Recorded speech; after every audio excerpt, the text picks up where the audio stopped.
Ever wish you could just like ditch the calculator and just know the answer, like right away?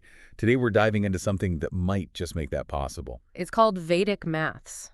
Vedic Maths. Yeah. Okay, so An ancient Indian system. I know Vedic refers to like ancient Indian knowledge. Right. But what's the maths part all about? Well, it's not like learning your times tables up to like 200 or anything like that. Okay, goodness. It's more about understanding the relationships between numbers. Right. So it's like, imagine a toolbox, instead of having like hammers and screwdrivers and all that, you have all these elegant mental tricks for calculations. Okay. And these tricks are based on sutras, which are like concise principles. Gotcha. And they cover everything from arithmetic to algebra. Cool. So Vedic Maths helps you to see patterns, and then you can manipulate the numbers in ways that you wouldn't expect. I'm intrigued. Yeah. Can we see one of these tricks in action? Absolutely. Okay. Let's start with something called Urdhva-Tiryakbhyam, which means vertical and crosswise. Vertical and crosswise. It's a brilliant way to multiply. Multiplication. Yeah. Let's hear it. So let's say you wanted to multiply 14 by 12. All right. Traditionally, you'd write them out and do long multiplication, which is pretty tedious. Yeah, it is. But with Urdhva-Tiryakbhyam, it's like a visual puzzle. Okay. So you break down the numbers. Okay. So 14 is 10 plus 4, and 12 is 10 plus 2. Got it. And then you multiply vertically, then crosswise, then vertically again. Okay. And you add the results as you go. So it's like you're weaving the numbers together. Exactly. Well, And what's really interesting is that it actually highlights something fundamental about multiplication. which is? Place value. All right. So you're essentially multiplying the tens, then you're doing the tens and the units crosswise, and then finally the units. Okay. Combining them in a way that respects their place value. Yeah. So this is way cooler than just like stacking numbers and multiplying. Right. Can Vedic maths handle like bigger numbers too? Definitely. Okay. That's where something like Nikhilam Multiplication comes in. Nikhilam Multiplication. Yeah. Okay. This one's perfect for numbers that are near a base. Okay. Like 10, 100, or 1,000. Got it. Let's say we wanted to multiply 91 by 98.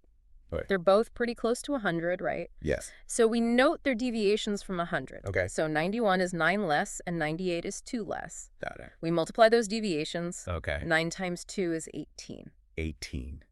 That's the right side of our answer. Okay. For the left side, we subtract one deviation from the other number. Okay. So 91 minus 2 gives us 89. Right. Okay. Put them together, and you have 8 and 9 Orion 18. Wait, that was it. No long multiplication. That's the beauty of it. Wow. And this speed comes from understanding how place value works. Right. By working with these deviations from the base, you're simplifying the whole process. I'm starting to see how Vedic maths isn't just about these tricks, but it's about an insight into how numbers work. Precisely. Okay. There's another trick I want to mention. It's called Ekadhikena Purvena. Ekadhikena Purvena. No, meaning one more than the previous. Okay. And this one's specifically for squaring numbers. Okay. It might be a good one to kind of explore on your own. It's Yeah. a bit more involved, but the principle is really clever. Okay. You're essentially using the concept of one more to quickly calculate the squares of numbers that are one more or one less than a multiple of 10. Okay. It's really a testament to these ancient mathematicians, that they discovered these patterns. Yeah, that's amazing. Before we move on from this section, I just Okay. want to give a big thanks to London Heartbeat Z Academy in the UK. Yes, They've been amazing in helping us put together this deep dive. they have. And they offer over 150 courses on all sorts of topics. Yeah, if you're interested in learning more, I definitely recommend checking them out. Yeah, and you can find them on Facebook, Instagram, Spotify, and YouTube. Give them a follow so you don't miss out on any future discussions like this one. Okay, back to Vedic Maths. Back to Vedic maths. Let's look at Gunakasamuchyah. Gunakasamuchyah. Yes, Okay. it's all about using a convenient base number to simplify multiplication. Okay. Let's take 47 times 53. Okay. We could choose 50 as our base since it's near both. Right. So Deviations again? you got it. Okay. 47 is 3 less than 50, Yep. and 53 is 3 more. Right. We multiply those deviations. 3 times 3 is 9. 9. And we square the base. 50 times 50 is 2,500. 2,500. Add those together and you get 2,509, Okay. which is our answer. It's like we're doing a little dance around the multiplication and using these simpler calculations to get there. I like that. That's a good analogy, right? Yeah, it is. Okay. This method is really about breaking down complexity, into manageable steps. Right. It shows how understanding the relationship between numbers and their nearby base values can make calculations so much more efficient. Okay, hit me with one more before we wrap up this part. Okay, how about Paravartya Yojayet? Paravartya Yojayet. Yes, it means transpose and apply. Okay. And it's a fun one for multiplication. Transpose. I like it already. Let's say we have 46 times 53. Okay. We write the numbers side by side, Mm-hmm. and then we transpose the digits of one of the numbers. Okay. So 53 becomes 35. We flip the digits. Right. Okay, and then what? Then we simply multiply those transposed numbers. Okay. 46 times 35. Got it. And that's it. Go. So that forms part of the answer. Go. We're not going to calculate it all the way through right now. Okay. But the point is that by transposing the digits, it actually simplifies the overall multiplication process. It's like we're finding these like secret pathways through these calculations. Right. It's really And good. it evokes this feeling of playful exploration with numbers I like that. and their relationships, and there's so much more to explore. Awesome. We'll dive into more of these fascinating techniques in the next part. Can't wait. Welcome back. I'm still kind of buzzing from all those tricks in the last part. Yeah, it's amazing how relevant this ancient system still is, It is. for how we think about numbers today. Absolutely. Mm-hmm. So what other mathematical wonders do you have in store for us today? Well, let's look at a technique called Urdhva-Tiryakbhyam. Urdhva-Tiryakbhyam. Yeah, it means proportionately. Proportionally. And it's all about using proportions to simplify multiplication. Oh, proportions. I remember those. Yeah. They were always a bit tricky for me. Well, this Vedic Maths method will hopefully shed some light on them. Let's find out. Give me an example. Okay, so let's say we want to multiply 21 by 33. Okay.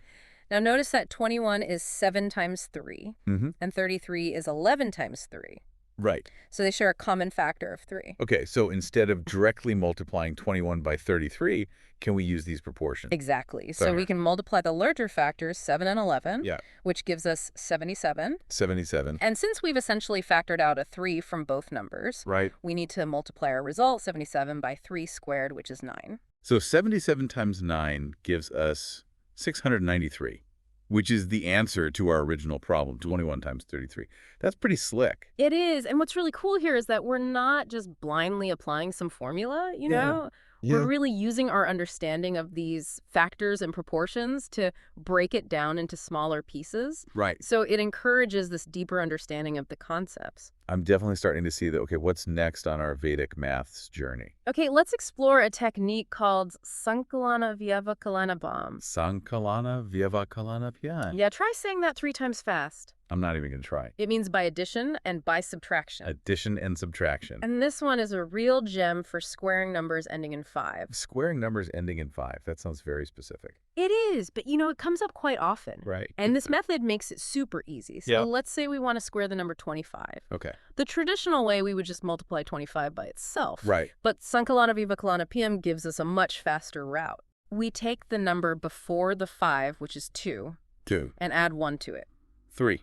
giving us 3. Okay, so we have 3 now what? We multiply that 3 by the original number before the 5, which is 2, 6. giving us 6. Okay. And that 6 forms the left side of our answer. So 6 is the first part of our squared number. What about the right side? That's the easy part. We Right. just square the 5, which gives us 25. Okay.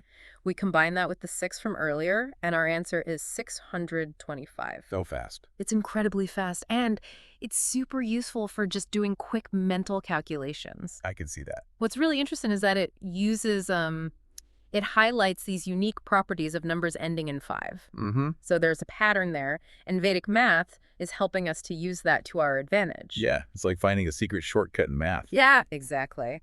Okay, so what other Vedic maths magic do we have in store? Okay, let's look at a technique called Ekadhikena Purvena. Ekadhikena Purvena. Yeah, which means by 1 less than the previous one. Okay, 1 less than the previous one. Yeah. And this one is great for multiplying numbers where the unit digits add up to 10 and the remaining digits are the same. Okay, I'm definitely going to need an example for that one. Okay, let's take 63 multiplied by 67. 63 and 67. Yeah, notice that the unit digits 3 and 7 add up to 10. Yeah. And the remaining digits are both 6. I see it. So using Ekadhikena Purvena, we take the previous one of the first digit, which is 5, Yeah, okay. 6 minus 1, and multiply it by the first digit, which is 6. 30. Giving us 30. Okay. And that forms the left side of our answer. All right, 30 so far. What about the right side? For the right side, we just multiplied the unit digits 3 times 7. 21. Giving us 21, combine that with the 30, and we get our final answer, 42221. It's really remarkable how these techniques find these like shortcuts within these very specific patterns. Like they have a trick for every situation. It's about recognizing the patterns and applying the right technique. Right. And that's what makes it so engaging. It's like you're solving this puzzle. I like that. Finding the most elegant way to reach the solution. Okay, give me another puzzle. What's next? Okay, let's look at a technique called Yavadunam Tavadunakshya Varganka Yojayet. Yavadunam Tavonikrya Varganka Yojayet. You got it. Okay. Which translates to, whatever the extent of its deficiency lessen, it's still further to that extent and set up the square of the deficiency. Okay. It's used for squaring numbers that are close to a base number, but this time the difference is a bit more significant. Okay, so kind of like Nikhilam Multiplication, but for squaring. Yeah, you could say that. Okay. It's based on the same principle of using deviations from a base. Right. But this one's tailored for squaring. Got it. Let's see it in action. Okay, so let's say we want to square the number 88. 88. We could choose 100 as our base number. Okay. The deficiency, or the difference between 88 and 100, is 12. 12. So we lessen it still further to that extent. Meaning we subtract another 12 from 88. Exactly. 88 minus 12 gives us 76. 76. That forms the left side of our answer. Okay, 76 and the right side. We square the deficiency 12 squared, giving us 144. Okay. Combine that with the 76, and our answer is 7744. It's like we're bending the numbers to our will with all these tricks. Well, it's really about understanding that flexibility and the relationships within numbers. And this one, Tavadunakshya Varganka Yojayet, is a great example of that. It is. Okay. Showing us how we can use a base number and these deviations to simplify squaring, even when that difference is greater. I'm starting to see the world in a whole new mathematical light, thanks to this deep dive. That's the beauty of Vedic maths. It opens up this whole new way of thinking about numbers. It does. And calculations. Yeah. And there's still more to discover. We'll be exploring even more of these fascinating techniques in the next part, so be sure to join us again. Welcome back to our Vedic maths adventure. My brain is like doing a marathon right now. It is invigorating, isn't it? It is in a good way. Yeah. So what fascinating techniques do we have left? Let's look at Vestanam. Vestanam. Yeah, which means by covering, and it's really helpful for dividing numbers by 99999 and so on. Oh, division. That's something I could always use help with. Especially those nines. Especially those nines, yeah. Vestanam makes it pretty straightforward. Okay. It's all about strategically covering digits to make it easier. Okay, let's hear an example. Let's say we want to divide 532 by 9. 532 by 9, okay. So first we cover the units digit of the dividend. Which is 2. Yeah, so we're left with 53. So we're just ignoring the 2 for now. For now, and then we need to find the osculator for 9. The osculator. Yeah, it's just a special number associated with the divisor. Okay. And for 9, it's always 1. It's 1. Okay, so we have our osculator 1. What do we do with it? We add that to the leftmost digit of our covered dividend, which is 5. Okay. So 5 plus 1 is 6. Okay. That becomes the first digit of our quotient. Okay. Now we move to the next digit of the covered dividend, which is 3. 3? We add the osculator to it again. 1 plus 3 gives us 4. Okay, so now we have 6 and 4 are we done. Almost remember that 2 we covered earlier. Yes. We bring that back as the last digit of our quotient. So it's 642. Mm-hmm. But we're divided, so shouldn't there be a remainder? You're right. To find the remainder, we just add up the digits of the quotient. Okay. 6 plus 4 plus 2 gives us 12. 12. And since 12 is greater than our divisor 9, we need to reduce it further. Okay, how do we do that? We add up the digits of 12. Which gives us 3. Exactly. So the final answer is 642 with a remainder of 3. Yep. Wow. That is way less intimidating than long division. It is, right. Much easier. Dude, Stanham breaks it down into these smaller steps, Yeah. making it much easier to do mentally. And it just highlights how understanding those properties of the divisor 9 in this case can lead to these shortcuts. It's brilliant.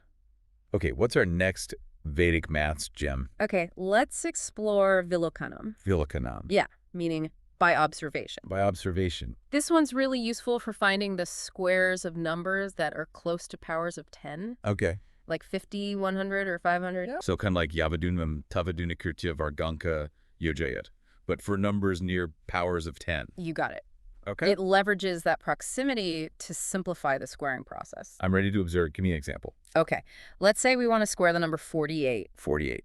And we choose 50 as our base number. Okay. The deficiency is 2. Yep. So first we square the base number 50 squared, which is 2,500. Okay, 2,500. That forms the left side of our answer. 2,500 on the left. What about the right side? We square the deficiency 2 squared, which is 4. Okay. But because our base number is 50, which is half of 100, we divide the square deficiency by 4. Okay, so it's 1. Giving us 1. Okay. That forms the right side of our answer. So 2501, that was fast. It is fast. Very fast. Gunakasamuchyah shows us how understanding that relationship between a number and its nearby power of 10 can be really efficient. I'm seeing the world through Vedic math classes now. I love that. Everything's a pattern or a relationship. It is. It's amazing. And what's really remarkable is that these techniques that were developed centuries ago are still so relevant today. They are. It's like a fresh perspective on maths, Right. Encouraging that mental agility and deeper understanding. I feel like we've journeyed through an incredible landscape of Vedic maths, from Urdhva-Tiryakbhyam to Nikhilam Multiplication, all the way to Vestanam and Vilakanam. We have. It's been a truly mind-expanding experience, and I have to say, I encourage anyone listening to really delve into the world of Vedic maths. Yeah. You might be surprised at how much fun it is and how empowering it is to unlock the secrets of these ancient techniques. I agree. Maybe you can impress your friends with your new mental calculation skills. Yeah. And that's a wrap for our deep dive into Vedic maths. Until next time. Keep those mathematical minds curious. And keep exploring the beautiful world of numbers.